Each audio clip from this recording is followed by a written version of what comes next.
যায় না। ওনারা চলে গেছে মরুভূমিতে, ইয়ামানে, তারপর একেবারে ডেজার্টের মাঝখানে কি কি ক্যাকটাস, গুলমলতা, কি কি গাছ আছে ওগুলো আওড়াচ্ছে মনে মনে।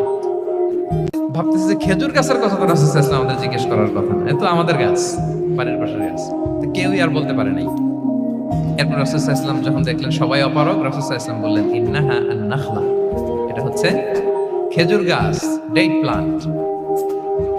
তো আব্দুল্লাহ ইবনে ওমর রাদিয়াল্লাহু তাআলা আনহু বাড়িতে যাওয়ার পরে ওমরে ফারুককে তার বাবাকে বললেন যে, বাবা, আজকে যে রাসূল সাল্লাল্লাহু আলাইহি ওয়াসাল্লাম প্রশ্ন ছুড়ে দিলেন, আপনারা যে কেউ পারলেন না, উত্তরটা কিন্তু আমি পারতাম।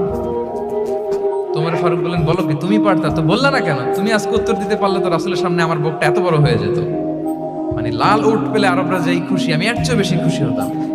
তখন উনি বললেন যে, আপনি পারতেছেন না, অন্যান্য বয়স্ক সাহাবারা পারতেছে না, মুরব্বীরা কেউ যেহেতু বলে নাই, আমি বিনয়ের খাতিরে উত্তরটা দেই নাই, কিন্তু আমি জানতাম যে এটা খেজুর গাছ।